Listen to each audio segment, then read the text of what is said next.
clés de la ville, une production Figaro Immobilier et Radio Imo.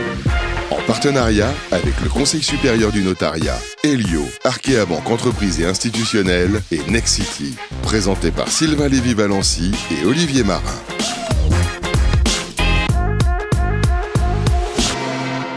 Eh bien, bonjour à toutes et à tous, je suis ravi d'être avec vous. Là, on a déposé nos valises et nous allons nous faire remettre les clés de la ville, ici, dans cette bonne vieille ville d'Amiens. On est très heureux d'être ici, dans cette capitale picarde. Il fait un peu froid, c'est vrai, mais on est ici dans un écrin magnifique, on a beaucoup de chance.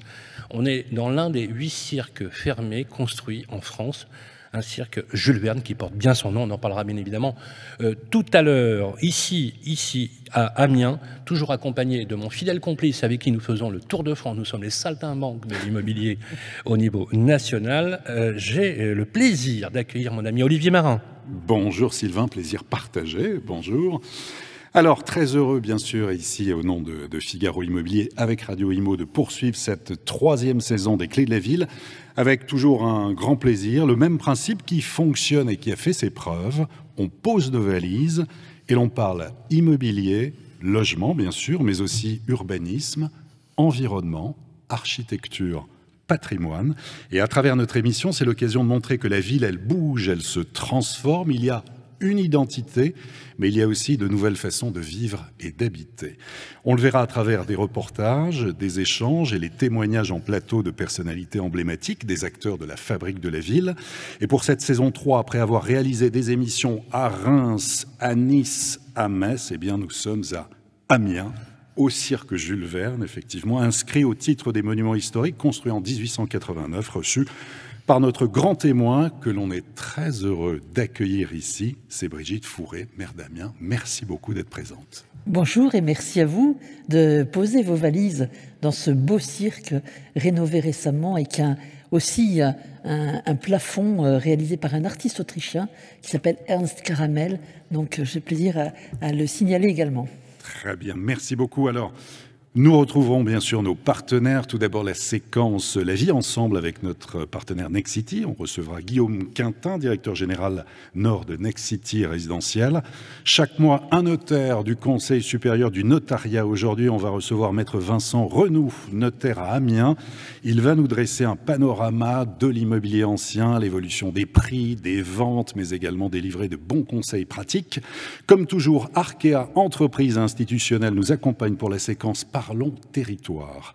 Et aujourd'hui, David Quin, directeur général de Hamsom Habitat, bailleur social de la métropole Amiens et du département de la Somme, sera à nos côtés. Et puis on évoquait les conseils. Plus que jamais, on en a besoin des conseils. À l'heure où on parle tant de sobriété, de rénovation énergétique dans les logements, eh bien, Elio, spécialiste de la rénovation, sera présent avec Pierre-Marie Perrin, directeur des affaires publiques. Elio, pour nous éclairer sur les bonnes pratiques, et on en a bien besoin. Voilà pour ce beau programme. Mais tout d'abord, Sylvain, si je vous dis Amiens, l'édito, c'est à vous.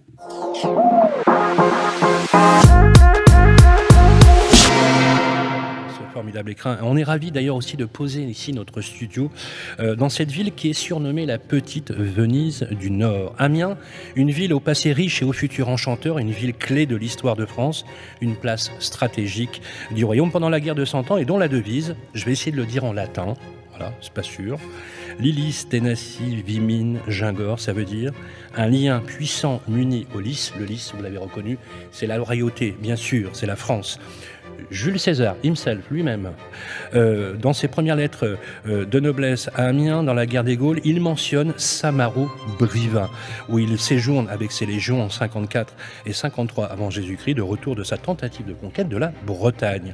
De camp militaire temporaire, Samaro-Briva devient un village, devient une ville, une capitale de la cité des Ambiens, la peuplade locale.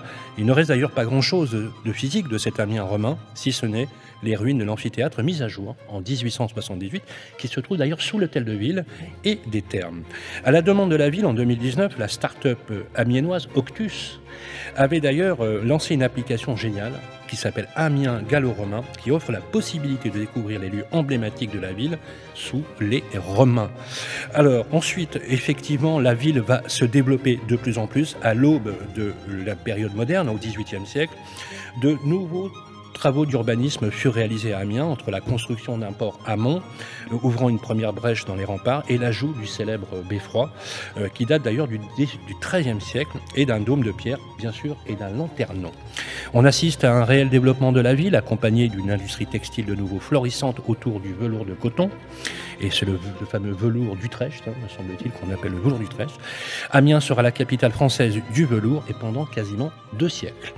Au XIXe siècle, Amiens sera là aussi profondément transformée, peut-être une forme d'osmanisation avant l'heure, qui verra la construction d'ailleurs du canal de la Somme entre 1786 et 1827, et le passage d'une ville médiévale à une ville aérée, sous la direction du célèbre François-Auguste Chesset, qui était architecte de la ville d'Amiens. Nous pouvons d'ailleurs mentionner la restauration de la cathédrale, le nivellement des fortifications remplacé par une ceinture de boulevard intérieur, la construction d'une bibliothèque municipale, d'un cimetière de la Madeleine où est enterré un certain Jules Verne. Je ne sais pas si ça vous évoque quelque chose. Voilà, la célébrité locale, le local littéraire de l'État, et bien sûr de la gare du Nord. Malheureusement, en 1945, Amiens est qualifiée de ville martyre. On l'appelle comme cela. Elle a subi d'ailleurs à de multiples reprises de très très violents bombardements, d'abord avec l'avancée de la Wehrmacht en mai 40, mais aussi par les Alliés en 42. Amiens est libérée le 31 août 1944 par les Britanniques. 41% de la ville a été détruite et 60% sinistrée. Pour sa reconstruction, les problématiques sont multiples. Une diminution régulière de la population depuis les années d'avant-guerre, avec une superficie absolument immense, équivalente à celle de Lyon, et 80 km de voirie. Et c'est à Pierre Ducos qu'il incombe de reconstruire la cité, lui dont le plan fut de réduire et de simplifier un réseau de rues trop compliqué et un centre encombré de cette époque. Relevons par exemple la tour Perret, qui a été érigée en face de la gare du Nord entre 1949 et 1952 et qui fut un temps le plus haut gratte-ciel d'Europe de l'Ouest avec 104 mètres de hauteur. Cette histoire riche fait aujourd'hui de la capitale picarde une ville attractive, une ville où il fait bon vivre et qui a su se transformer au fil du temps grâce à vous, grâce à vos prédécesseurs. Les projets sont nombreux pour les années à venir, on va en parler tout à l'heure. Une activité qui inspira jadis le grand Jules Verne lorsqu'il disait « Je suis une bête de Somme ». Bienvenue à Amiens, je vous propose que nous voyons maintenant le reportage que nous avons tourné.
Bienvenue à Amiens, ville verte et bleue par excellence. Elle est régulièrement classée parmi les villes les plus vertes de France par l'Observatoire des villes vertes, avec ses 280 hectares d'espaces verts, 300 hectares de forêt, 300 hectares d'ortillonnage, 30 hectares de marais, son fleuve, la Somme, et ses 65 km de cours d'eau. La petite Venise du Nord est une ville attractive dans laquelle il fait bon vivre. L'histoire d'Amiens remonte à moins 400 000 avant Jésus-Christ. On est dans la période de l'Acheléen, là où les hommes préhistoriques utilisaient les bifaces, ces silex qui servaient un peu comme un couteau suisse à plusieurs fonctions dans toute la vie quotidienne. Mais la ville s'est vraiment construite à partir de l'époque gallo-romaine. Jules César, dans la guerre des Gaules, en parle déjà de Samaropriva. Samaropriva, ça veut dire le pont sur la Somme. Bien entendu, la ville s'est aussi construite grâce à sa cathédrale. La cathédrale, c'est l'âge d'or d'Amiens, c'est là où on va forcément braquer tous les projecteurs sur Amiens, puisque c'est la plus grande église gothique classique du XIIIe siècle, et c'est surtout aujourd'hui la plus vaste cathédrale de France. Elle est la plus grande cathédrale de France avec ses 145 mètres de long et 42 mètres de haut. Construite pendant le XIIIe siècle selon l'art gothique, elle est classée au monument historique depuis 1862 et au patrimoine mondial de l'UNESCO depuis 1991. Après avoir passé l'hôtel de ville construit à l'emplacement de l'amphithéâtre gallo-romain, bifurqué vers le nord et tombé sur le beffroi. Il est mentionné pour la première fois en 1244, il symbolise l'indépendance de la commune. Et puis il y a eu surtout le 19e siècle. Le 19e siècle, c'est une époque très importante puisqu'on va agrandir la ville, on va créer un nouveau quartier, notamment le quartier Henryville, en hommage à Henri IV. Et puis on va surtout construire la bibliothèque municipale, le musée de Picardie, le palais de justice. On va agrandir l'hôtel de ville et puis surtout on va construire le lieu où on est actuellement, le cirque municipal Jules Verne. Et forcément Jules Verne en hommage à cet écrivain qui a habité Amiens pendant plus de 30 ans. Il y a été même conseiller municipal, il y a écrit de nombreux romans très célèbres et on y voue aujourd'hui un culte énorme, littéraire et on va dire très culturel. Encore plus au nord de la ville, profitons des jardins et espaces verts qu'offre le Jardin des Plantes ou le Parc Saint-Pierre. Vous êtes dans le quartier Saint-Leu, quartier le plus vivant de la ville et constitué au Moyen-Âge sur les bras de la Somme et au pied de la cathédrale.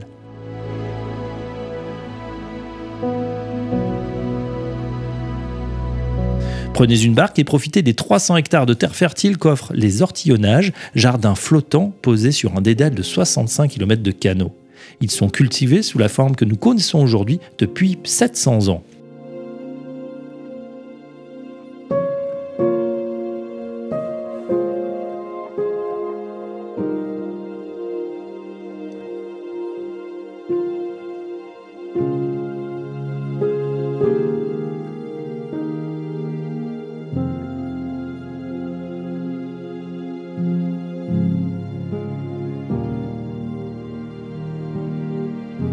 Plus au sud, arrêtez-vous sur la place Alphonse Fiquet, au pied de la tour Perret, conçue en 1942 par l'architecte du même nom, construite au sortir de la guerre entre mai 1950 et mars 1952.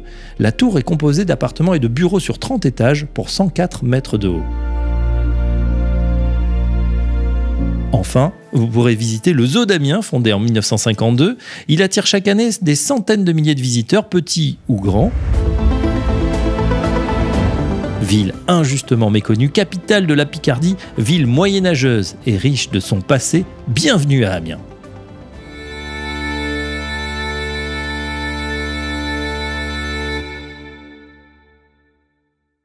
Applaudissements. Voilà, merci à Alexandre Burkhardt qui a tourné ces images pas plus tard qu'hier et l'ensemble des équipes. Rebonjour Brigitte Fourré, vous êtes la maire d'Amiens. Qu'est-ce que ça vous évoque, ces premières images un peu... Alors, on a voulu faire des images un peu bucoliques, il faut dire que le temps s'y prêtait aussi un peu.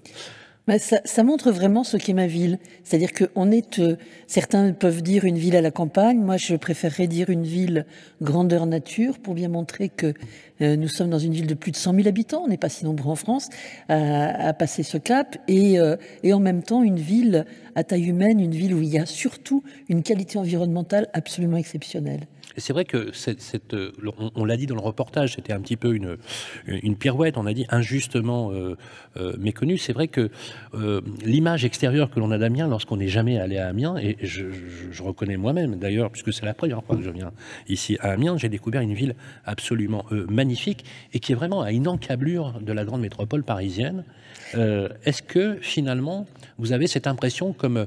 j'aime pas le terme de ville moyenne, vous savez, j'aime pas beaucoup ce terme, mais de ces villes finalement intermédiaires par rapport à des grandes métropoles, est-ce que vous avez parfois cette impression d'aspiration entre Lille, Paris, qui empêche parfois le développement de ces villes-là, ou pas ? Alors, moi, je qualifie jamais ma ville de ville moyenne. Nous sommes dans une grande ville et nous faisons partie d'une association qui s'appelait auparavant l'Association des grandes villes de France, qui a changé de nom pour inclure les métropoles, mais voilà. Donc, nous sommes dans une grande ville.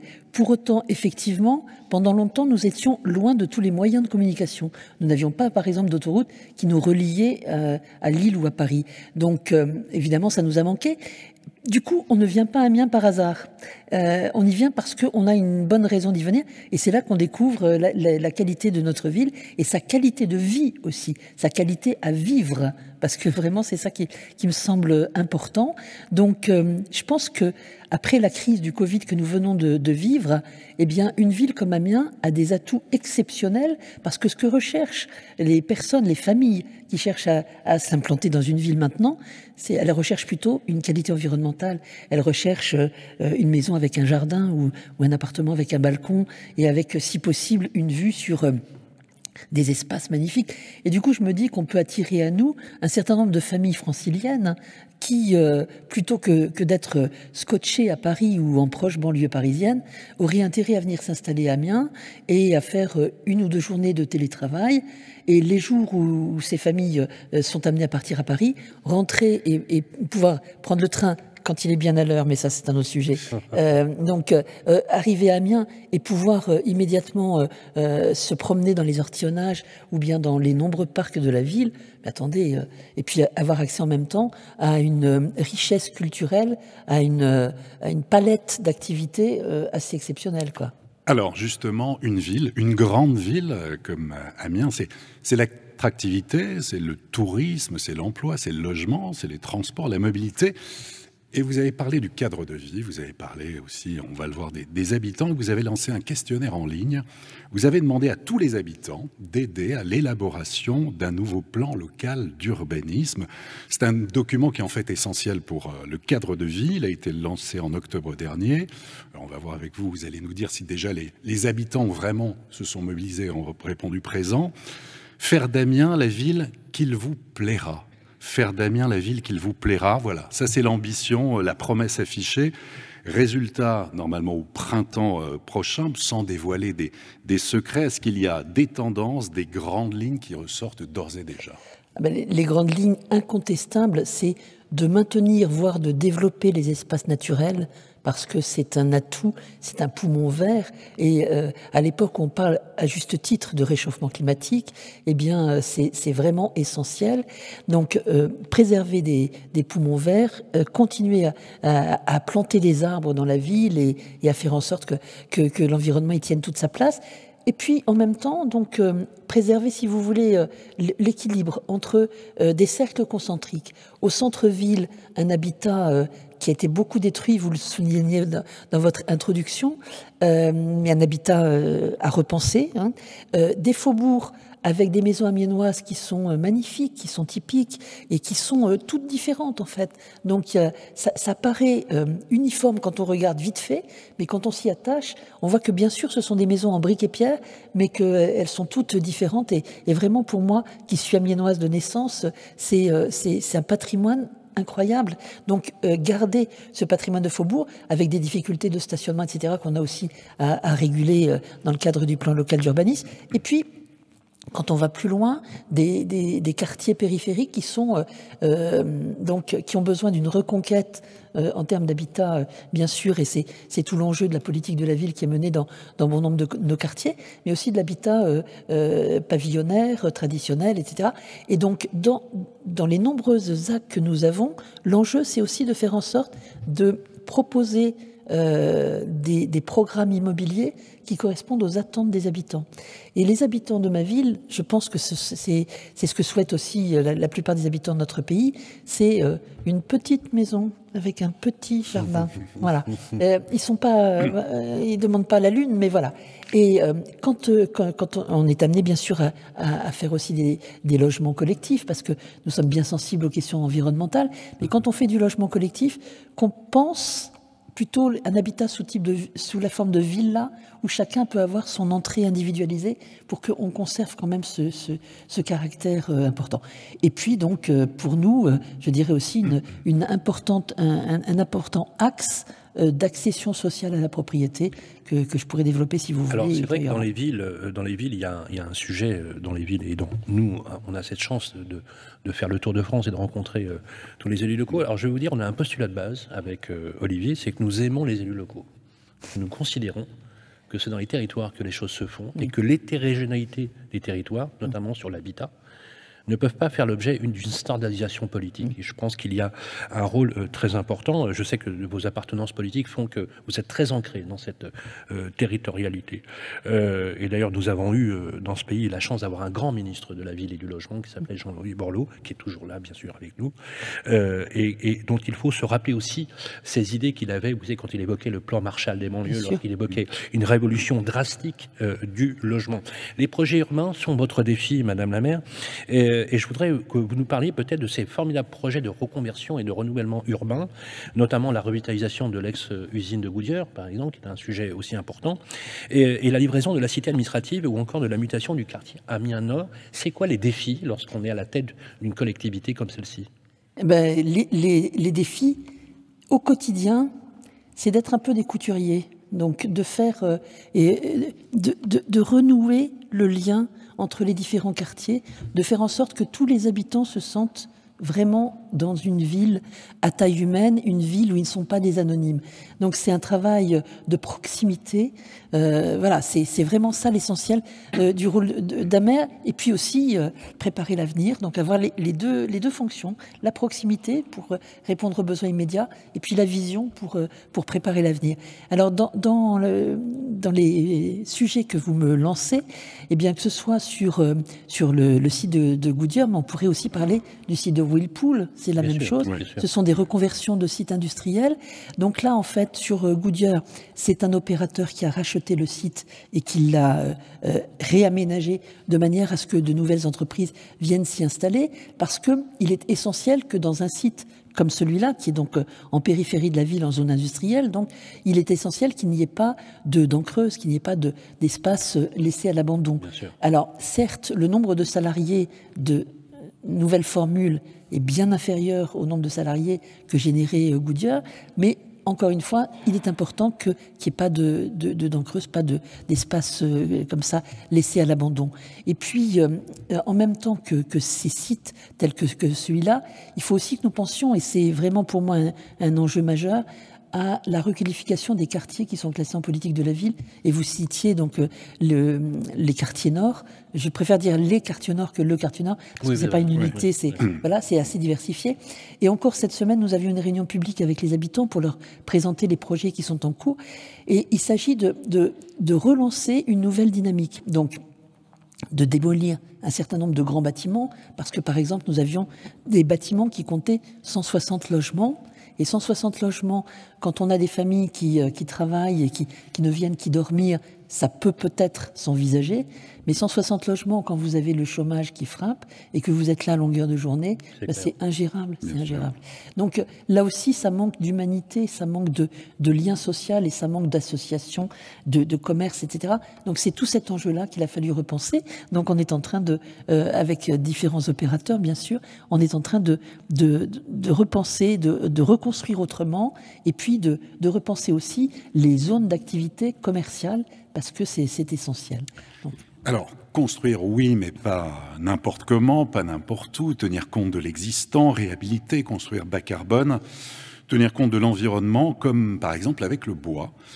Une future médiathèque doit voir le jour prochainement à Amiens, médiathèque Étouvie, je crois, c'est ça, hein, ossature bois, isolation en béton de chanvre, matériaux biosourcés, ventilation naturelle, puis canadien. Voilà, c'est un futur bâtiment, 950 mètres carrés, qui est un exemple de construction éco-responsable. Est-ce que pour vous, c'est le sens de l'histoire ? Oui, incontestablement, mais c'est aussi le sens de l'histoire, parce que ce n'est pas construit dans n'importe quel quartier. C'est justement construit dans un quartier qui est en politique de la ville et où on montre aux habitants qu'ils méritent aussi d'avoir des bâtiments de qualité et singulièrement des structures culturelles. Parce que la bibliothèque qui existait ne fonctionnait pas dans des locaux à la hauteur de ce qui va se passer maintenant. Et effectivement, quand nous avons lancé donc le chantier, l'idée c'était d'en faire un chantier un peu exemplaire. Et ce qui nous a intéressé, c'était effectivement le système qui fait qu'on n'a pas besoin d'avoir de ventilation mécanique, mais de profiter en fait de l'existant. Et puis le Saturbois, je peux vous dire que c'est très beau et c'est placé à un endroit où on va le voir vraiment très facilement ce bâtiment. Donc je pense que ça fait partie aussi de l'attractivité de nos quartiers en politique de la ville que de présenter des projets de ce genre. On a d'autres projets, on a le projet d'une école dans une ZAC. Bon, c'est quand même pas banal aujourd'hui de construire une école, parce qu'on a quand même plutôt une baisse de la démographie. Mais là aussi, alors le chantier n'est pas lancé, puisqu'on est en procédure, au début du lancement de la procédure, mais on va être très attentif justement à la qualité environnementale et également aux matériaux biosourcés de préférence qui seront utilisés dans cette construction. Tout à l'heure, vous avez évoqué les raccordements, effectivement, au niveau des transports, parfois des difficultés. On observe quand même depuis une dizaine d'années de graves dysfonctionnements de la liaison SNCF. Alors, ce n'est rien de le dire. Alors, vous avez été, Brigitte Fourré, très offensive sur la question. Et d'ailleurs, entre nous en tant que journalistes, on trouve ça assez singulier quand même. Voilà, on fait un constat quand même qui n'est pas un constat positif. Ça peut nuire à son attractivité, clairement. On a même interrogé quelques chefs d'entreprise qui auraient pu vouloir s'installer à Amiens ou le relocaliser de petites industries. Vous savez, c'est très à la mode aujourd'hui. On relocalise. Voilà. Encore faut-il avoir de l'attractivité, des moyens d'équipement et des infrastructures aussi qui le permettent. En fin d'année dernière, le président Emmanuel Macron, ça ne vous a pas échappé, avait évoqué la création de RER pour 10 grandes métropoles françaises. Amiens n'est pas concerné. En tout cas, j'ai pas vu. Non. Là, j'ai pas vu. Ça m'a un peu interpellé. Alors, on espère le rencontrer bientôt. Normalement, vous savez, quand le président de la République a reçu McFly et Carlito, pourquoi ne recevrait-il pas Radio Imo Le Figaro et le Figaro, n'est-ce pas, Olivier? On est d'accord là-dessus. Alors, trêve de plaisanterie, quel est votre positionnement à ce sujet? N'hésitez pas à nous le dire, parce que là, je pense qu'il y a quand même un vrai sujet. Et quelle attractivité pour une ville comme Amiens en France en 2023? Et arriverez-vous, Brigitte Fourré, avec l'énergie qui vous caractérise, à faire en sorte que peut-être la ville d'Amiens soit inscrite dans ce fabuleux projet de RER évoqué par le président de la République? Alors, avant de parler du RER, moi je voudrais dire que l'ambition que j'ai pour ma ville, c'est de surtout conserver ses atouts et de nous permettre de nous développer à partir de nos atouts. Or, parler de RER, ça veut dire qu'on part du principe implicite que le développement doit se faire à Paris. C'est ça. Et par extension jusqu'à la ville d'Amiens. Et que la ville est là pour qu'on y dorme simplement. Or moi j'ai l'ambition que ce soit une ville où on travaille, où on vit, où on dort, bien sûr, mais où on se distrait. Voilà. Est-ce que vous le souhaiteriez, vous, qu'il y ait justement ce type de raccordement ou pas? Alors, moi je ne souhaite pas qu'il y ait un type de raccordement type RER. D'accord. En revanche, améliorer la desserte TER qui nous relie à Paris, alors là, c'est indispensable. Ouais. C'est une vraie priorité. Qu'est-ce qui se passe? Pourquoi ça ne marche pas? Qu'est-ce qui se passe? Ça ne marche pas parce que, en fait, la desserte d'Amiens est considérée probablement par la SNCF comme la dernière roue du carrosse, si vous me permettez l'expression. Et donc, on passe après les Thalys, après les TGV, après tout le monde. Donc, du coup... Mais quand vous le leur demandez, quand vous insistez, quand vous les sollicitez, qu'est-ce qu'on vous répond? On m'écoute toujours avec une très grande attention. Mais derrière, il ne se passe rien. Rien. C'est le système de l'édredon, vous savez. Oui, bien sûr. Je vois tout. On dit des choses... Et puis, là, c'est le système de l'édredon. Oui, je trouve que ça ne, voilà, ça revient pas. Ça ne revient pas. Il n'y a pas d'évolution. Et donc, pour nous, c'est vraiment un vrai enjeu. Les administrés vous remontent sans cesse. Mais constamment, parce qu'on a quand même un certain nombre d'habitants qui vont travailler à Paris ou d'habitants d'Amiens. Une galère sans nom. On a dans les deux sens. Et c'est vraiment catastrophique parce qu'on ne sait jamais si le train va être à l'heure, on ne sait jamais s'il va y avoir un conducteur, on ne sait jamais. Et surtout, la situation s'est dégradée. Il y a quelques années, quand j'étais étudiante, donc vous vous doutez que c'était quand même il y a quelques années, eh bien, je prenais le train pour aller à Paris pour suivre des cours quand j'étais en 3e cycle, et j'avais toujours un train qui mettait 1h05. Et je ne me posais pas la question de savoir s'il était à l'heure. Il était toujours à l'heure, dans les deux sens. Aujourd'hui, ce n'est plus le cas. Donc, si vous voulez, on a une situation qui s'est dégradée avec le temps. Donc, c'est beaucoup plus difficile à supporter encore. Avant de passer aux étapes suivantes, aux chroniques suivantes, Madame la maire, on pose toujours cette question, c'est pas une question piège. On dit toujours, vous savez, vous connaissez le vieil adage, maire constructeur, maire vaincu. Est-ce qu'on peut dire que vous, Brigitte Fourré, vous êtes une maire, on dit maire ou mairesse? Oui, maire plutôt. Maire, qui construisait. Alors, est-ce que vous êtes un maire constructeur?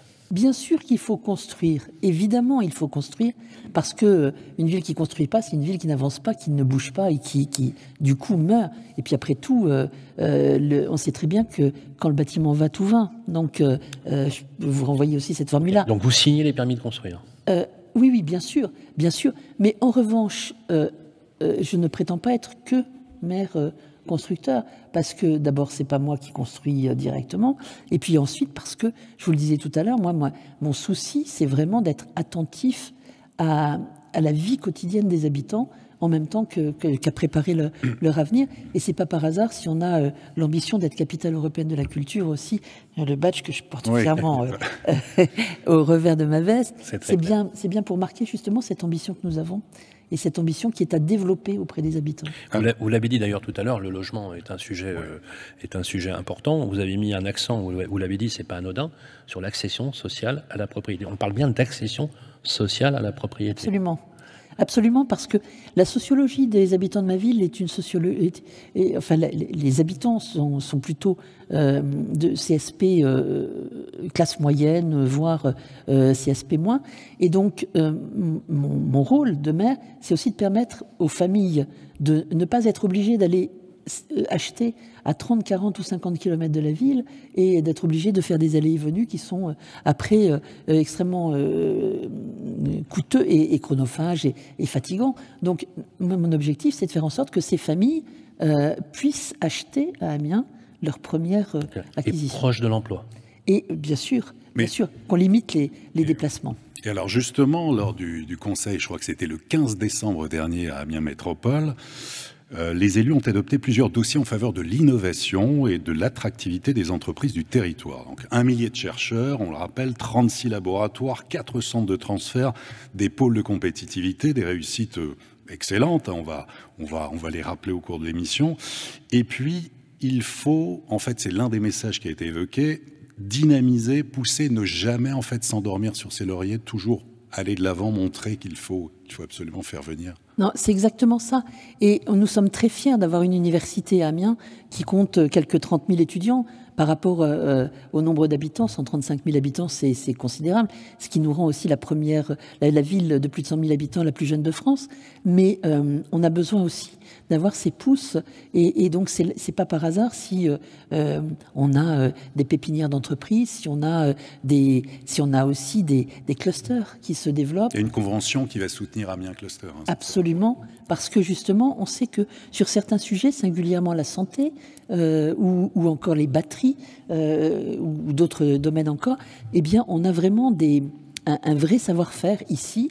Et moi, je me réjouis à chaque fois que je vois qu'à l'hôpital d'Amiens, on a des premières mondiales grâce aux robots, vous le signaliez tout à l'heure, au robot Rosa qui permet de faire des opérations avec une précision incroyable, où on a énormément de domaines. On a des recherches aussi sur la batterie sodium-ion plutôt que lithium-ion, parce que le sodium, on en a partout. Hein, donc voilà, tout ça, c'est l'avenir. Donc il faut absolument qu'on mise aussi sur ces industries de pointe et qu'elles se développent, et donc qu'on soit attractif aussi pour les jeunes ou moins jeunes chercheurs, mais surtout pour les jeunes et moins jeunes trouveurs. Merci beaucoup, Brigitte Fourré. Vous restez avec nous. Et merci encore de nous avoir accueillis ici dans ce lieu magnifique. On va passer à une séquence, on va entrer un peu dans le vif du sujet, c'est le concept des clés de la ville.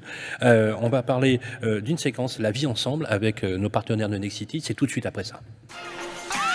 Les clés de la ville, la vie ensemble avec Nexity. Territoire. Pour cette séquence, la vie ensemble avec nos partenaires de Nexity. Guillaume Quintin est avec nous. Bonjour Guillaume. Bonjour. Comment ça va ? Très bien, ravi d'être avec vous. Voilà, Guillaume, directeur général Nord pour Nexity Résidentiel. Merci d'être avec nous. Ici, c'est un formidable terrain de jeu. On a la chance d'avoir une élue locale, une élue qui construit, mais qui construit pas n'importe comment, de n'importe quelle façon, avec le souci impérieux du bien-être de ses administrés. Alors moi, je vais vous poser une question un peu générale. On construit bien à Amiens ? Ça se passe bien ? On construit bien à Amiens et ça se passe très bien. En effet, c'est l'occasion pour moi aussi de vous remercier, Madame la maire. En effet, ça se passe très bien avec les services. Ça se passe très bien dans un contexte aujourd'hui où Amiens est une ville attractive. Vous l'avez rappelé d'ailleurs pour tous ses avantages, toutes ses commodités. On parlait de la culture, on parlait de l'éducation, on parlait des territoires, on parlait de l'environnement, on parlait du développement durable. Donc tous ces éléments sont des éléments essentiels pour nos acquéreurs. Je rappelle simplement qu'on est sur Amiens depuis plus de 20 ans maintenant, donc on a une vraie fidélité également au territoire. Nous sommes des partenaires de longue date, et c'est vrai qu'on est présent à travers différentes marques du groupe, l'immobilier résidentiel bien entendu, mais aussi le gérer à travers Studéa pour le logement étudiant, le vieillissement de la population à travers Égide Domitis, et également une grosse envie d'arriver sur un territoire où on sent qu'il y a un besoin sur la réhabilitation du parc existant, le syndic de copropriété, donc la copropriété dégradée ou la réhabilitation, la fracture énergétique, enfin voilà, ce sont des sujets en ce moment c'est un vrai sujet. Exactement, donc c'est des choses qu'on veut continuer à développer, et comme vous le disiez, c'est pour nous une qualité de pouvoir discuter, encore une fois, avec des élus et encore une fois des services qui n'ont pas de dogmatisme. Nexity, c'est la vie ensemble, et à Amiens, on construit ensemble. Donc, j'aime beaucoup quand vous parlez de l'idée dogmatique. Effectivement, on a eu, nous, dans quelques territoires, certains élus locaux qui étaient parfois un peu ancrés sur certaines positions. Néanmoins, il y a une démographie dans ce pays. Et le logement, c'est démographique. On peut d'ailleurs établir la courbe du logement en fonction de la démographie. Et c'est politique. Le logement est politique, il restera toujours politique. Et ça, c'est un point extrêmement important. Je sais que vous êtes très attentif. Vous avez une particularité chez Nexity, il est vrai. Vous êtes le numéro 1 sur le marché français. Mais vous êtes surtout aussi très branché sur la primo-accession, sur le mieux, le bien et pour tout le monde. C'est quoi les projets en cours en ce moment, des projets emblématiques qui reflètent l'ADN à la fois de la marque Nexity, mais aussi de la marque Édouard Denis qui fait partie de votre groupe? Alors tout d'abord, on est un acteur et on accompagne également la collectivité à travers son développement, et la SEM Amiens Aménagement est un producteur également de sites exceptionnels pour nous et pour produire du logement. Et vous arrivez à trouver du foncier? Et on arrive également à trouver du foncier. On accompagne également la collectivité sur des zones d'aménagement. Je pense à un site qui est pour nous l'accompagnement du parc de la Haute-Oie, où vous investissez beaucoup d'argent justement pour reconquérir une qualité urbaine. Et on accompagne en effet la ville à travers un projet qui va représenter pas loin de 550 logements. On va retrouver de la mixité, donc du logement pour tous, avec une programmation assez variée. On retrouve de la maison, puisque c'était aussi une exigence, vous en parliez tout à l'heure, donc on va retrouver de la maison individuelle. Avec des communs plus élargis, un verdissement, des nouvelles règles d'habitation, avec la RE 2020, maintenant ça rentre dans ce cadre-là. Est-ce qu'avec ce zéro artificialisation nette, vous arrivez aujourd'hui à modifier les pratiques qui régnaient peut-être il y a quelques années? Est-ce qu'aujourd'hui, on est dans le bon sens? Alors, on reste dans le bon sens dès lors où on pense d'abord client. Parce que le client, malgré tout, a une exigence et il faut savoir lui répondre. Donc, en effet, cette problématique d'avoir des espaces extérieurs généreux, parce qu'aujourd'hui, on vit vers l'extérieur, et vous parliez encore une fois de cette qualité verte que la ville d'Amiens offre, on peut pas être en déconnexion avec ça.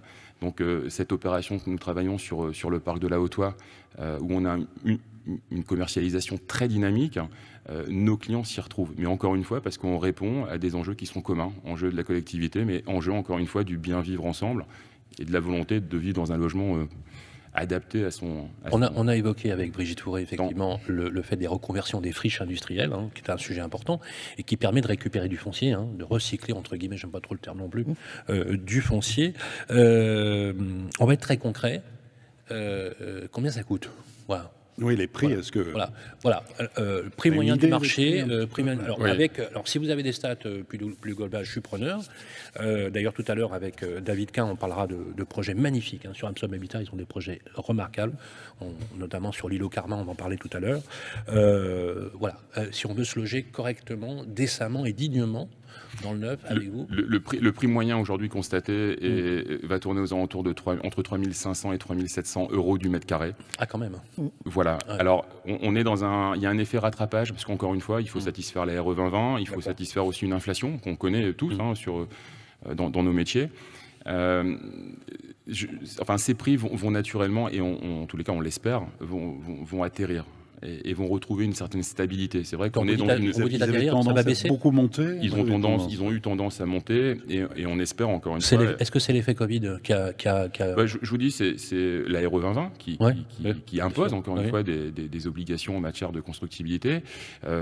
Et vous avez cette inflation, encore une fois, sur les coûts travaux qui vous amène à reporter un moment un prix. Et alors le logement aujourd'hui, certainement qu'il est... il est un peu élevé à 3 700 euros du mètre carré, mais encore une fois, si on offre une mixité, on parlait d'accession sociale, mais je pense au BRS, à l'OFS, on en parlait tout à l'heure avec nos partenaires d'AMSOM, ce sont des éléments qui vont nous permettre justement de rétablir une moyenne et qui va permettre également d'offrir au plus grand nombre justement l'accès au logement. On va reparler d'ailleurs avec David tout à l'heure du BRS et puis notamment de l'approche aussi du logement social qui est complémentaire. D'ailleurs, on dit logement social, logement tout court, c'est du logement, puisque les 2 tiers aujourd'hui, plus de 60% des Français logements qui sont logés dans le parc privé locatif, vous le savez, seraient éligibles aux conditions de ressources au logement social. Donc on a besoin aujourd'hui du parc privé, soyons clairs sur cette question. Au niveau du foncier, vous dites que vous n'avez pas trop de difficultés. Est-ce qu'aujourd'hui, dans le développement avec la hausse des matières premières, des coûts de travaux qui ont littéralement explosé et d'une augmentation de plus de 300 points de base sur les taux de crédit, par exemple, par exemple, on était en janvier 2022 à 1,15, entre 1,10 et 1,15. Là, on est quasiment entre 2,50 et 3,20 sur des crédits de 20 ans. Est-ce que ça, c'est un frein très concret, malgré une inflation qui est aujourd'hui aux alentours de 8%, à l'accession à la propriété? Est-ce que la pièce qui avait été gagnée par les Français dans le neuf, grâce à une politique de taux bas, aujourd'hui, finalement, on est un peu perdu. Est-ce qu'on revoit un peu notre copie? Il y a un ralentissement, clair et net, en effet, encore une fois, sur l'attractivité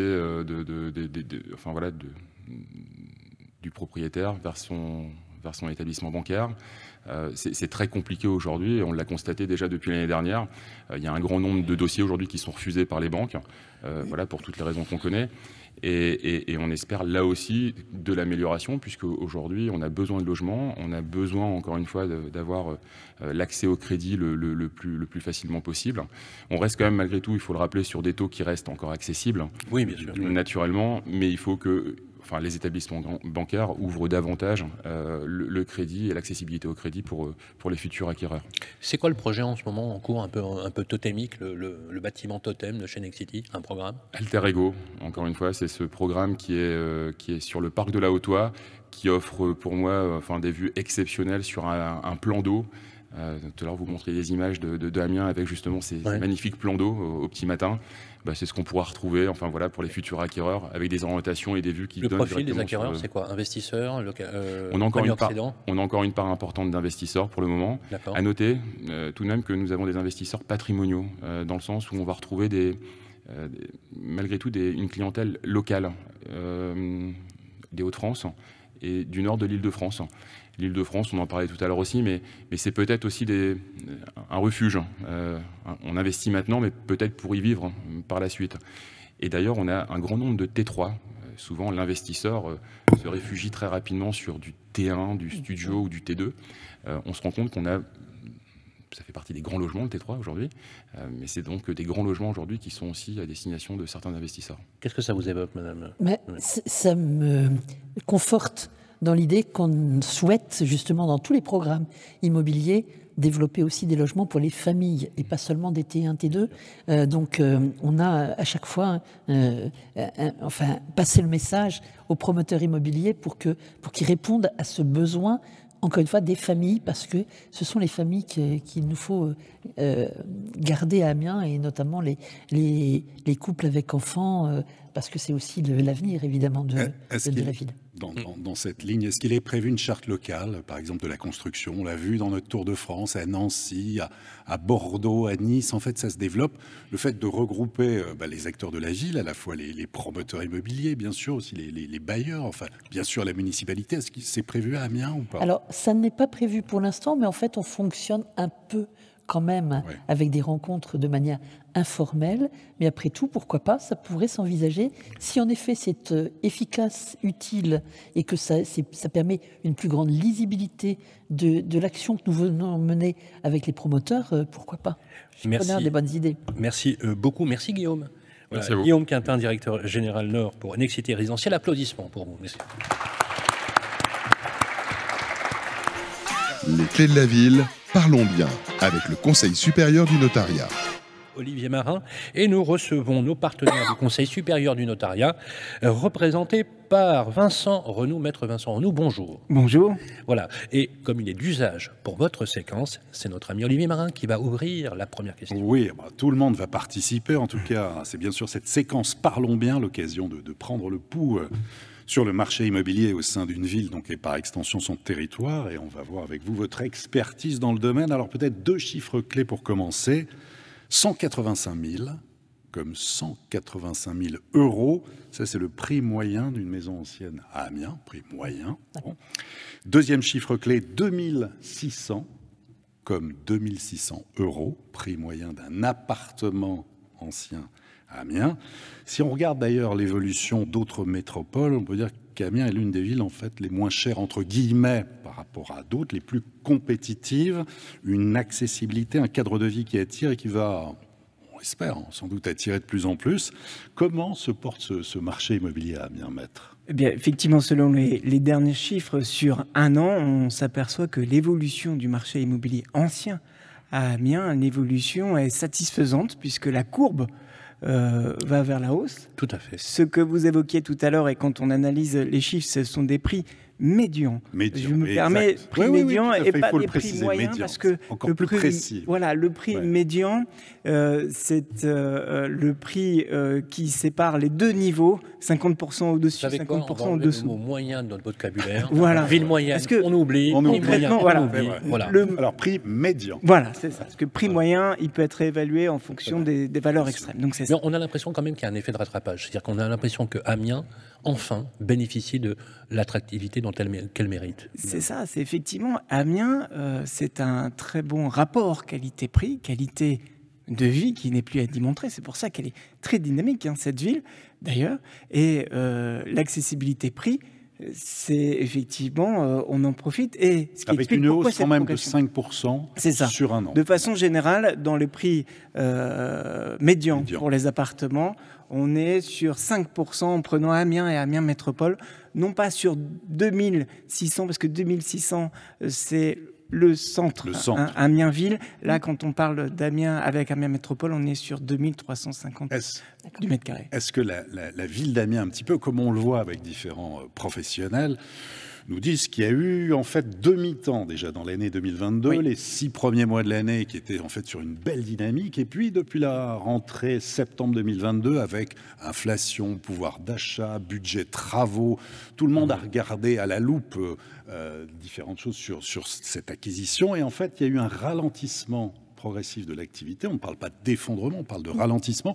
Est-ce qu'Amiens a connu ou connaît ce ralentissement? C'est vrai que cette courbe au niveau des prix, là, elle va vers la hausse, c'est indéniable. Il y a un fléchissement concernant le nombre de transactions. On arrive à le mesurer au niveau de la somme.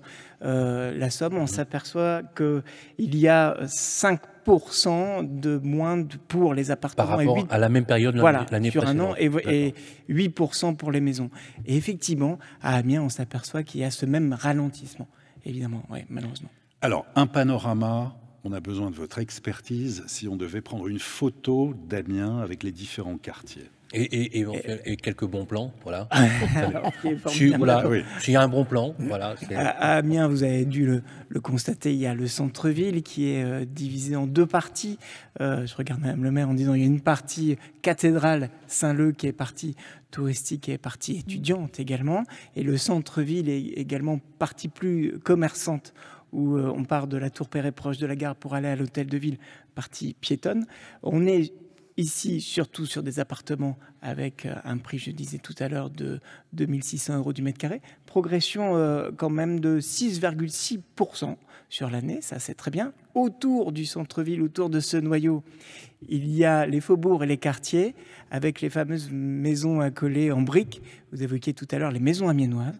Il y a à peu près sur ces maisons environ 3-5 pièces, c'est à peu près ça. Et on est sur un prix médian de 180 000 €. Après, il y a d'autres quartiers plus résidentiels.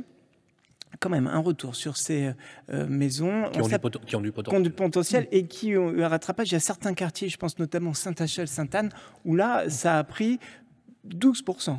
Concrètement. Donc c'est vraiment, il y a un rattrapage sur ces quartiers-là. Vous le sentez, ces chiffres-là Oui, je le sens, mais avec en même temps et en parallèle un besoin de rénovation énergétique, parce que certaines de ces maisons peuvent être de vraies passoires. Donc l'enjeu de... Alors, Madame le maire, on l'évoquera d'ailleurs tout à l'heure avec nos amis d'Alio. Juste quelle est la part des propriétaires? Mais on dit que 30-35%, c'est ça, de la part des propriétaires. Oui, on est en dessous de la moyenne nationale. C'est un marché de locataires ici. On est dans un marché de locataires. Et tout à l'heure, vous parliez du nombre de Français éligibles au logement locatif aidé. À Amiens, c'est 80%. Ah, quand même. Oui. Donc ça vous donne... Le pourcentage de logements sociaux sur la ville, actuellement, il est un peu plus de 30%. Ah oui. Et des aides au logement spécifiques à Amiens? Pour la rénovation notamment, bien entendu. C'est un sujet, on est d'accord que c'est le sujet du jour pour les élus locaux. Complètement. La rénovation énergétique, d'ailleurs, qui touche l'habitat, mais pas que l'habitat, la voirie, les infrastructures, absolument, le domaine public. Avec le coût de l'énergie, forcément, c'est le sujet qui intéresse tout le monde. Et c'est pas par hasard si on a lancé un réseau de chaleur à Amiens. On va parler de location aussi. Est-ce qu'on loue facilement à Amiens, Maître Renou? Oui, on loue facilement à Amiens. On est ah oui, il y a de l'offre alors. Ah oui, il y a à peu près 10 € au niveau du national, mètre carré. C'est un peu galère. C'est à peu près ça. Ouais. Et d'ailleurs, on avait constaté les Franciliens qui étaient intervenus, qui arrivaient sur Amiens. On avait remarqué que aujourd'hui, il y avait 11% quand même de ventes d'appartements qui étaient faites par des Franciliens. Des Franciliens. Oui, effectivement. Mais qui viennent, investir. Alors, voilà, ils viennent investir, effectivement. Donc ça veut dire qu'on a un taux de rendement locatif qui est de combien aujourd'hui? Vous avez des indicateurs? Alors, il faut regarder en fonction de la surface, etc. En moyenne. Du tout. Enfin, en moyenne. Nous allons autour de 8% en brut, concrètement. 8% 8% en brut. En brut. Oui. C'est énorme. Oui. Alors, mais effectivement, c'est intéressant. Ah bah donc ça vaut le coup d'investir ici, alors, Amiens. J'espère que ça vaut encore plus le coup de venir y habiter. Oui. Non, mais je vous comprends complètement parce qu'effectivement, ça serait bien aussi. Vous avez parlé tout à l'heure de l'accession sociale à la propriété. C'est bien aussi que les personnes acquièrent, puisqu'on sait qu'il y a un impact sur l'acquisition, notamment sur le bien-être de la copropriété et la conservation de la copropriété. C'est intéressant de voir ici les deux. D'ailleurs, j'évoquerai ce sujet tout à l'heure avec Amsom Habitat. Quel conseil vous donneriez, pour conclure cette séquence, à ceux qui nous écoutent, de 3-4 conseils un peu totémiques? Dans le cadre de vendre ou d'acheter? Pour ceux qui, de vendre et d'acheter. Alors, d'abord, c'est un examen préalable. Évidemment, il y a le côté financier et juridique. Très rapidement, quand on vend ou quand on achète, il y a énormément de documents. Évidemment, il faut se rapprocher du notaire avant de signer quelque contrat que ce soit. Je ne dirais pas le contraire. Mais dites-vous bien qu'il y a parfois près de 8 diagnostics différents. Imaginez le nombre de documents à lire, à consulter et à comprendre. Et l'essentiel, c'est parce qu'on l'évoquait tout à l'heure, c'est le diagnostic de performance énergétique. Il y a une valeur verte qui va arriver concrètement. Et donc est-ce que justement cette green value, on va dire, on est très à la mode en ce moment.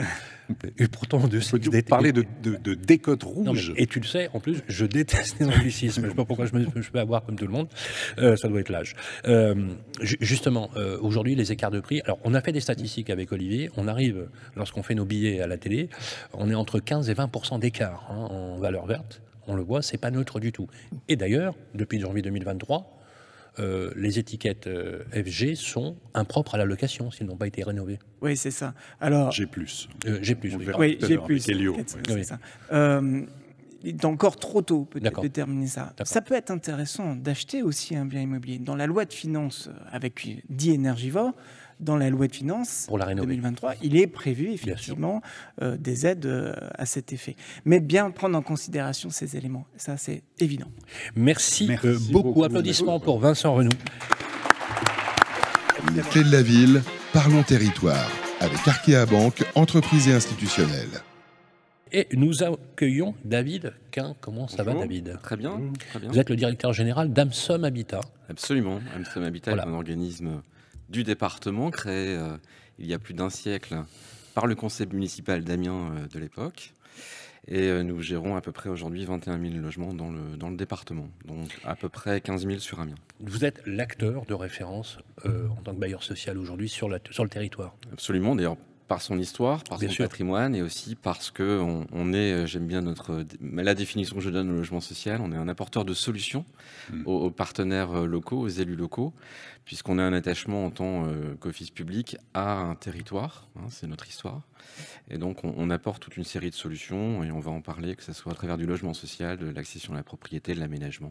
Le logement social est un sujet important, bien évidemment. Le logement social ne signifie pas, mesdames et messieurs, ceux qui nous écoutez, que c'est un logement de moindre qualité. Bien souvent, le niveau que vous avez atteint aujourd'hui pour la qualité de vos logements est absolument exceptionnel. Avec Olivier, on est allé effectivement parcourir toutes vos solutions, vous le dites, puisqu'effectivement, à travers l'habitat, vous le savez, Madame le maire, c'est aussi l'indicateur et le marqueur social de la dignité urbaine. De la dignité urbaine, j'entends bien le mot dignité urbaine. Un immeuble peut blesser, peut être une arme par destination, peut concourir à la dégradation de la santé. Et effectivement, ce lien avec l'ensemble des parties prenantes est extrêmement important. Quelques chiffres pour Amsom Habitat, vous gérez combien de logements aujourd'hui? Donc comme je vous l'ai dit, 21 000, 15 000 21 sur 000. Amiens Et métropole. est-ce que vous arrivez à construire? Alors on arrive à construire, je ne vous cache pas que la situation actuelle rend plus complexe le montage des opérations. Néanmoins, les efforts qu'on a fait à travers l'histoire, à travers la période récente, nous permettent aujourd'hui d'avoir encore les moyens d'investir, en tout cas de passer une crise si elle est temporaire et la plus courte possible. Donc on continue à maintenir un niveau d'investissement, en tout cas c'est le choix du territoire de pouvoir maintenir ce niveau d'investissement, que ce soit sur le développement, mais surtout sur la réhabilitation. Vous parlez de logement de qualité. Nous, par exemple, on a moins construit, mais énormément réhabilité depuis 7 ans. Aujourd'hui, par exemple, vous parliez précédemment de logements énergivores, hein, les G+. Nous, aujourd'hui, on sera en 2025 à un niveau moyen du patrimoine qui nous permet de ne plus avoir de logements classés au-delà du E, donc en F et G. Avant même 2025. 2025. Ouais, Voilà. Ça, c'est l'engagement. Voilà, on a aujourd'hui 2% du patrimoine qui est au-delà effectivement de ce niveau parce qu'on a énormément réhabilité les années précédentes. Et vous aviez finalement anticipé tout ce qui allait se... Oui. Voilà, alors vous parliez de Borloo tout à l'heure, c'est quand même lui qui en 2008 nous avait demandé à ce qu'en 2020 on n'en ait plus, au-delà de la classe D. Donc il y avait un effort qui était quand même assez important à faire et qui nécessite du temps. Et donc aujourd'hui, ceux qui effectivement ont ce travail à faire, eh bien ils mettront beaucoup de temps à le faire, puisque ça demande beaucoup d'investissement. Donc nous, on est aujourd'hui assez satisfait de le faire. Et donc pour répondre à votre question, c'est aussi pour nous un avantage, c'est que comme on a pris un peu d'avance sur cette rénovation énergétique du patrimoine, on a aujourd'hui des ressources pour pouvoir du coup maintenir un développement. Faire les deux est compliqué. Alors, on s'était dit, vous et moi, lorsqu'on a préparé votre séquence, qu'on irait aussi dans le concret. Et je voudrais qu'on vous félicite, qu'on félicite votre organisation, puisque j'ai relevé deux... moi, j'appelle toujours ça les projets totem, mais absolument magnifiques. Je voudrais qu'on parle de l'îlot Carmin. L'îlot Carmin, c'est 46 maisons individuelles que j'ai été voir, magnifique, superbe, avec 5 appartements terrasses, et aussi la résidence cœur de ville. Alors ça aussi, c'est remarquable. C'est vrai que dans vos villes, vous avez cette capacité, justement, à trouver ces îlots de verdure. C'est le projet de résidence Rive Nature. Est-ce que vous pourriez nous en donner quelques mots et nous donner envie, finalement, d'aller découvrir ces projets?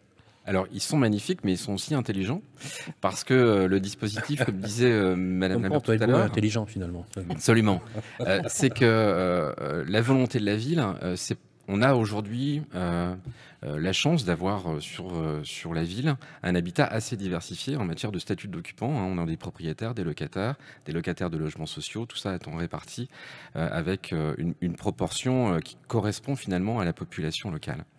Une difficulté, ça reste malgré tout l'accès à la propriété, qui était une volonté de Madame le maire notamment, de maintenir des populations de familles pour faire vivre les écoles, pour faire vivre la ville, pour profiter des espaces, etc. Et donc nous, on réalisait via la location-accession, assez historique, des opérations d'accession à la propriété, y compris d'ailleurs dans les quartiers prioritaires de la politique de la ville. Et on a eu en 2020 une nouvelle dynamique, c'est d'être agréé organisme foncier solidaire pour pouvoir proposer une dissociation du bâti et du foncier, pour faire rapide, qui permet effectivement de pouvoir vendre des logements dans ce cadre en accession sociale. Donc l'OFS a été constitué. Voilà, on a eu l'agrément en 2020, on est le premier de la région Hauts-de-France à l'avoir obtenu. Formidable outil. Absolument. Voilà, et on peut du coup, depuis 2020, développer des opérations d'accession sociale à la propriété, en lien évidemment avec les souhaits de la collectivité, dans une volonté de maintenir de la population. Donc c'est de l'accession à la propriété du type 3, du type 4, du type 5, pour être très concret. On fait des logements de 100 mètres carrés. L'île aux Carmins, c'est la première opération qu'on a lancée en commercialisation en juin. Aujourd'hui, à peu près la moitié est vendue. Et une autre partie est réservée. Il ne reste plus grand-chose à vendre aussi. Succès. Vous le cherchez.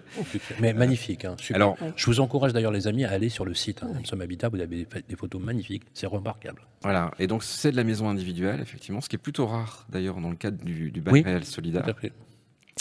Donc aux normes d'aujourd'hui, avec du jardin, avec du stationnement à proximité des voies de transport, du centre-ville, des parcs. Donc plutôt un site assez remarquable.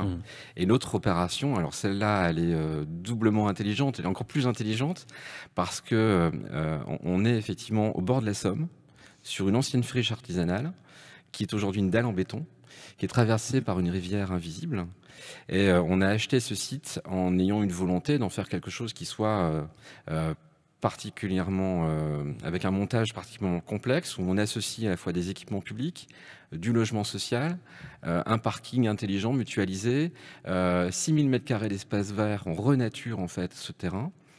On remet à la vue la rivière qui est aujourd'hui invisible, et tout ça en plein cœur de ville. Donc on en fait vraiment un site qui va être absolument exceptionnel, et on a voulu, en termes de mixité, là aussi, avoir du propriétaire occupant. Donc on a monté cette opération là aussi en BRS, c'est 124 appartements qui vont du type 3 au type 5. Tous ont des terrasses magnifiques avec balcons, avec des vues exceptionnelles sur la cathédrale d'Amiens ou sur la Somme, ou sur l'espace vert au milieu. Voilà, donc c'est des montages qui aujourd'hui sont facilités par le dispositif juridique du BRS, parce qu'on a aussi un accompagnement de la collectivité qui nous aide dans sa volonté politique de maintenir de la population. Et donc, pour vous parler prix, puisque ça peut vous intéresser, oui, aujourd'hui, on parlait du prix de l'ancien médian ou moyen. Médian. Et donc, nous, on vend aujourd'hui au mètre carré entre 2150 € et 2300 €. Neuf. Oui. Donc, on est un petit peu inférieur au prix de l'ancien. Et évidemment, en contrepartie d'une redevance pour le foncier, bien sûr, mais qui est assez dérisoire, puisqu'on est à moins d'1 € du mètre carré. Du mètre carré. Absolument. Habitable. Voilà. Merci beaucoup. Applaudissements pour David Quin. Les clés de la ville, bien mieux, avec Elio. Et on va parler, Olivier, de bien mieux avec notre ami Pierre-Marie Perrin, directeur des affaires publiques chez Elio. Bonjour Pierre-Marie. Bonjour Sylvain, bonjour Olivier. Bonjour, on est très heureux de retrouver. Vous êtes très beau avec votre écharpe, vous êtes raccord là tous les deux. Oui, très bien. Alors effectivement, on va parler rénovation énergétique, c'est vraiment, on va dire, le chantier du siècle, hein. C'est vraiment très important aussi voir avec vous, côté pratique, ce qui se passe à Amiens et quelles sont les aides, les conseils, les diagnostics à apporter. Alors tout d'abord, peut-être, on l'évoquait tout à l'heure avec Sylvain, il y a eu des nouveautés depuis janvier 2023 en ce qui concerne la rénovation énergétique. Certains s'y perdent entre les F, les G, on entend parler de G+. Est-ce que vous pouvez nous expliquer concrètement déjà qu'est-ce qui change ? Alors janvier 2023, c'est les G+, et on en parlait tout à l'heure effectivement. Les G+, c'est une consommation de 450 kWh par mètre carré par an. Voilà, et donc à partir de 2025, ça sera tous les G qui vont être concernés, et 2028, tous les F. Aujourd'hui, les G+, c'est à peu près 190 000 logements. Donc c'est pas encore énorme, mais ça sera étendu à partir de 2025. Voilà, donc avec aussi des logements qui pourraient progressivement sortir du marché de la location, ce qui pose aussi des problèmes et ce qui fait que beaucoup, là aussi, de professionnels nous disent le calendrier, il est absolument intenable, il faudra peut-être y revenir. Donc justement, vous êtes d'accord sur le calendrier qui est absolument intenable? C'est difficile en effet, en tout cas pour les logements des particuliers, évidemment. Alors, pourquoi les Amiénois feraient-ils des travaux de rénovation énergétique? Et est-ce que Amiens est un bon élève de la rénovation énergétique? Alors la première chose, c'est les factures d'énergie, comme vous le disiez tout à l'heure, qui augmentent de manière très sensible. Donc maintenant, il y a le réflexe de dire on va faire de la rénovation énergétique, alors qu'avant, on allait changer sa cuisine. Et aujourd'hui, dans les mentalités, ça commence à changer, de se dire, ben voilà, pour améliorer mon confort, pour faire baisser mes factures énergétiques, je vais rénover mon logement. Donc ça, c'est vraiment la priorité, et les Français et les Amiénois s'en rendent compte. Et je me souviens plus de votre deuxième question par rapport à est-ce que les Amiénois... Est-ce qu'Amiens est un bon élève de la rénovation énergétique? Alors, vous avez fait une petite analyse. On a fait une petite analyse, effectivement. Les logements dans la catégorie F et G, c'est à peu près 15%. Et les E, F, G, c'est quasiment 45%. Donc on a quasiment 45% de passoires énergétiques à Amiens, mais c'est pas quelque chose qui est anormal. Dans la plupart des villes de France qu'on traverse, et notamment celles qu'on a fait les dernières fois, c'est à peu près la même chose. Donc il y a un travail effectivement, mais on s'y attelle et les Français ont envie de le faire. Donc maintenant il faut aller plus vite, aller plus fort pour enclencher ces rénovations énergétiques. Et le gouvernement d'ailleurs, et on en parlait tout à l'heure, commence à mettre les moyens. Donc on a quasiment 2,45 milliards pour ma prime rénov aujourd'hui, le dispositif d'aide publique. Mais vous avez également un dispositif d'aide privée que beaucoup de gens ne connaissent pas, mais qui s'appelle les C2E, les certificats d'économie d'énergie, qui est une aide privée et dont les Français et les citoyens peuvent bénéficier. Et la mairie, la collectivité, aide aussi, donne... Exactement. Alors en fait, oui. Une plateforme d'ailleurs, l'OR, c'est ça la plateforme. Et alors il y a la plateforme l'OR, qui est une aide à la décision au fond. Hein. Donc ça c'est intéressant parce que autrement les habitants sont perdus, ils ne savent pas à qui s'adresser pour avoir le bon diagnostic. Donc il y a la plateforme l'OR. En effet, il y a également les aides financières, les subventions attribuées par la mairie pour la rénovation des logements. Donc, et de plus en plus, les collectivités locales s'impliquent dans cette démarche-là, évidemment, parce que c'est essentiel. Alors, les solutions et les conseils pratiques. Alors, les solutions et les conseils pratiques, la première, c'est d'aller sur France Rénov, le dispositif public pour chaque citoyen puisse obtenir ses aides. La deuxième chose, c'est d'aller voir un opérateur, comme Elio par exemple, qui va vous prendre votre dossier et le faire de manière complète, donc sur toute la chaîne de valeur, du diagnostic jusqu'à l'aide du financement, également dans le conseil des travaux, jusqu'à la prise en main du logement. Et ça, c'est très important parce qu'aujourd'hui, le citoyen, il doit être en même temps architecte, il doit être maître d'œuvre, il doit être conseiller financier.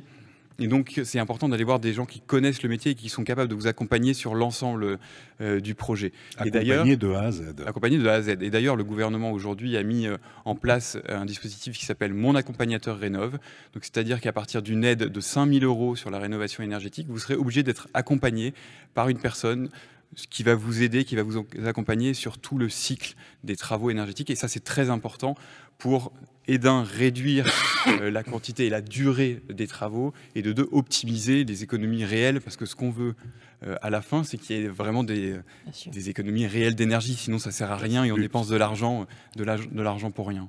Alors, des cas concrets à Amiens, notamment, on commence par les particuliers. Un citoyen qui a envie d'avoir des aides, et il est face à un casse-tête administratif, il va sur une plateforme, de temps en temps il rentre des codes, il s'inscrit, mais après c'est compliqué, il n'est pas forcément rappelé. Là, on en parlait tout à l'heure, mais il y a une multiplication des aides privées, publiques, des collectivités territoriales, et on peut se retrouver face à un mur. Donc c'est vraiment important, comme je le disais tout à l'heure, d'être accompagné, d'être soutenu, et de ne pas se sentir seul. Et il faut absolument que les citoyens pensent à se faire aider sur ces questions-là. Cas pratique, cas particulier à Amiens. Alors, juste pour compléter, pardonnez-moi, c'est quand vous dites faire aider, est-ce que vous, chez Elio, de A à Z, vous accompagnez justement, vous guidez les usagers Exactement, c'est vraiment notre identité et le but de notre métier. C'est quand majeur. un citoyen, une personne vient nous voir. Ah oui. On va s'occuper d'aller faire un audit, d'aller voir les artisans pour leur dire, voilà, qu'est-ce que vous allez nous proposer, faire des conseils financiers, et puis surtout, la finalité, c'est de baisser le reste à charge. Donc une fois qu'on a le reste à charge minimum, on va aussi conseiller, par exemple, d'aller voir une banque pour avoir un éco-PTZ. Aujourd'hui, quand vous êtes bénéficiaire de MaPrimeRénov', vous pouvez avoir un éco-PTZ à hauteur de 30 000 euros. Vous les assistez même au montage financier qui permet de financer. Parce que le premier frein à la rénovation énergétique, pour des ménages notamment modestes, c'est le reste à charge financier. Donc aujourd'hui, il faut qu'on accompagne par des éco-PTZ et des dispositifs qui vont permettre de baisser au maximum ce reste à charge. Donc je me permets de revenir sur les deux cas, notamment un premier cas sur du résidentiel individuel. Donc sur une maison, un couple avec un enfant qui a des revenus d'à peu près 45 000 euros par an, une maison de 80 mètres carrés dans Amiens, avec un système de chauffage au gaz. On va passer d'une étiquette E à une étiquette C pour un gain énergétique d'à peu près 63%, donc ce qui n'est pas neutre, ce qui est assez important. On va réaliser 3 types de travaux, ce qui permet de rentrer dans une rénovation globale et de maximiser les aides, comme on le disait tout à l'heure. On va installer une pompe à chaleur. On va isoler les murs par l'extérieur, donc une isolation thermique par l'extérieur. Et on va isoler les rampants, donc c'est-à-dire entre les poutres dans le toit. Et pour un budget de travaux d'à peu près 39 000 euros, on va réussir, en cumulant les aides, à avoir à peu près 10 500 euros de la prime C2E que Elio va chercher, donc la prime privée des certificats d'économie d'énergie, qu'on va additionner à une prime publique MPR d'à peu près 10 000 euros. Donc on va avoir un reste à charge pour le ménage d'à peu près 21 000 euros, ce qui reste quand même une somme conséquente et qu'on va pouvoir accompagner avec les dispositifs pour la faire financer. Donc et pour l'habitat collectif? Pour l'habitat collectif, alors ça c'est plus complexe, parce que vous savez qu'il y a les questions de vote en Assemblée Générale. C'est le vrai sujet d'ailleurs pour les copropriétés. Complètement. Parce qu'il y a très peu de dossiers sur MaPrimeRénov' de mémoire, c'était 800 000 dossiers. Plus des 2 tiers des dossiers, plus de 80% des dossiers sur la maison individuelle. Exactement. Et sur les copropriétés, c'est un nombre très très faible. Exactement, mais le gouvernement commence à mettre des moyens sur la copropriété. Et je vais partir d'un exemple concret dans le quartier Plein Sud à Amiens, une copropriété de 1977. Avec un bâtiment d'à peu près 30 logements, une surface habitable de 3 500 mètres carrés, avec un système de chauffage au gaz collectif. Donc le but, c'est de passer d'une étiquette D à une étiquette B, et d'avoir un gain énergétique de 49%. On va réaliser plusieurs types de travaux, isolation des murs par l'extérieur.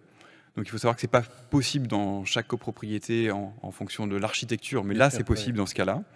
On va isoler la toiture terrasse, on va isoler les planchers bas et on va mettre en place une VMC collective de type B. Et pour un montant de 481 000 euros de travaux, on va réussir à obtenir quasiment 200 000 euros d'aide, 73 000 euros de prime C2E Elio, certificat d'économie d'énergie, et plus de 100 000 euros de MaPrimeRénov', l'aide publique, pour un reste à charge de 287 000 euros. Donc c'est important le reste à charge, mais on a quasiment 200 000 euros d'aide, c'est presque... Finalement, c'est la conjugaison de 3 facteurs, si on y réfléchit bien. C'est-à-dire que c'est à la fois une amélioration de l'habitat par effectivement le bien-être dans l'habitat, un point de vue économique, c'est-à-dire une réduction drastique des charges qui est sans appel par rapport à l'investissement qui est fait, et enfin un accompagnement qui est quand même très organisé, très structuré. Il faut juste souhaiter que le nombre... il y avait moins de 200 dossiers qui ont été déposés en 2022 sur l'accompagnement des copropriétés instruits dans le cadre de MaPrimeRénov'. Il faut le souhaiter que l'élargissement se fasse de plus en plus. Parce qu'il faut rappeler aussi que la rénovation, vous êtes d'accord, c'est l'amélioration de l'habitat, c'est la conservation de l'habitat, et ça peut éviter des problématiques de copropriété en péril, dégradées, et qui peuvent provoquer des drames. On l'a vu il y a assez récemment, ça a été le cas de la rue d'Aubagne à Marseille ou à Lille, par exemple. C'est quand même un sujet important. Mais il y a aussi, chez Elio, vous avez aussi une vision de l'infrastructure publique. En fait, une vision un peu à 360 degrés de la rénovation. Est-ce que vous, de votre point de vue, les élus locaux, ont bien pris la mesure de cet enjeu majeur ? Mais c'est très gentil de me poser cette question parce qu'elle est très importante. Et effectivement, les élus locaux dans les territoires n'ont pas forcément connaissance de l'ensemble des aides qui existent, et notamment des aides privées. Donc il y a tout un devoir de pédagogie pour accompagner les élus, surtout les élus de petites communes, de communes rurales, qui n'ont pas forcément les moyens techniques d'accompagnement. Et la deuxième chose, comme je le disais tout à l'heure, c'est vraiment de pouvoir s'appuyer aussi sur des entreprises privées, parce que le privé est aussi important et souvent facilite ces travaux de rénovation énergétique et accompagne et va permettre de massifier, et le but c'est quand même de massifier la rénovation énergétique et de décarboner le territoire. Mais l'émission, elle sert aussi à ça, à évangéliser aussi, de voir avec les élus locaux. Oui, alors on évangélise quand on est chrétien, on talmudise, si on est mosaïque, ou on coranise pour les autres, etc. Vous savez, maintenant, il faut faire très attention à ce qu'on dit. Donc voilà, on va dire qu'on va répandre les bonnes paroles. Je voudrais juste rajouter quelque chose, Sylvain, si je peux me le permettre. Aujourd'hui, 70% des aides à la rénovation énergétique sont à destination du résidentiel et donc des maisons, alors que c'est 28% de la consommation finale d'énergie en France. Aujourd'hui, l'industrie, le tertiaire consomme énormément et les aides sont plus vers le résidentiel. Alors qu'on l'a vu avec des défaillances d'entreprises, des boulangeries qui ferment, des industries, William Saurin, de l'agriculture qui ferme. Aujourd'hui, il faut recentrer les aides vers l'industrie, le tertiaire et pas que le résidentiel. Et puis réduire l'émission de méthane des vaches. Oui, c'est ça. J'avais vu un reportage, tout le monde l'a vu, bien évidemment. Il faut savoir que le transport, quand même, représente le premier émetteur de carbone dans le monde, suivi par la construction, donc in fine, bien évidemment, le logement. Mais ce que vous dites est majeur, parce qu'effectivement, souvent, on a l'impression qu'on se soucie que du logement, alors que le secteur tertiaire, mais aussi l'immobilier de commerce, sont des gros consommateurs, gros émetteurs de carbone. Et c'est le pouvoir d'achat des Français. Et aujourd'hui, si l'industrie, si nos entreprises, si nos petits commerces ne sont pas soutenus, notamment pour cette transition, mais c'est les ménages à la fin qui trinquent. Alors je vous pose, Pierre-Marie, chaque fois la même question, et ça sera ma dernière question pour cette séquence. Je vous dis souvent, on est protecteur dans ce pays du locataire, ce qui est très bien. Mais quand on est propriétaire occupant, finalement, on est en dessous des radars, quelque part. Quand on a des propriétaires occupants qui n'ont pas forcément les moyens de faire les travaux, justement, dans les copropriétés. D'ailleurs, dans les votes, dans la gouvernance des copropriétés, souvent l'un des freins, je pense à des couples de retraités notamment, qui se disent pourquoi je vais rénover, j'ai 80 ans, j'ai 75 ans, le temps que je fasse un retour sur investissement va se passer peut-être 5-10 ans, on se dit on verra plus tard. Est-ce que de ce point de vue-là, aujourd'hui, vous avez le sentiment, notamment avec les professionnels, qu'on arrive à faire passer ce message, justement de dire que ça devient vraiment une nécessité, mais aussi pour le confort de vie? Mais la question, c'est toujours la question économique, la question de la facture. Et aujourd'hui, même des personnes qui sont plus âgées se rendent compte que pour, d'un, valoriser leurs biens, et de deux, le transmettre à des enfants, à des petits-enfants, il vaut toujours mieux rénover. Donc du coup, le facteur économique est aujourd'hui celui qui déclenche l'acte de rénovation énergétique. Comme on a fait le registre des religions et des spiritualités, ainsi parlait Pierre-Marie Perrin. Restez avec nous, le directeur des affaires publiques d'Elio. Un applaudissement pour Pierre-Marie Perrin. Bravo. Voilà les amis, il est temps de nous quitter. On est toujours un peu triste d'ailleurs de nous quitter dans cet endroit. On n'a pas envie de partir du cirque, on va peut-être reconvertir. Moi je vais faire le clown. Et Olivier fera Monsieur Loyal, avec la jaquette, le haut de forme, tout va bien. Un grand merci bien sûr à Madame le maire Brigitte Fourré de nous avoir accueillis avec les équipes de la mairie, notamment le service presse avec Justine Cronier et l'ensemble de ses équipes, de nous avoir permis d'être ici dans cet environnement. Merci à Olivier Marin. Et le mois prochain, Olivier, nous sommes au Havre. Eh bien oui, nous serons, merci Sylvain, nous serons au Havre le 15 février pour enregistrer l'émission. Et puis on continuera ce tour de France de l'immobilier, du logement, de la rénovation, de l'urbanisme, des grands projets, des territoires. On sera à Tours, ensuite à Lorient, à Nîmes, Angers, et on terminera cette saison avec Annemasse au mois de juillet prochain. Absolument, et aussi un grand merci à nos partenaires sans lesquels cette émission n'existerait pas, et à toutes et à tous. Comme dirait Lucien Jeunesse, sous vos applaudissements.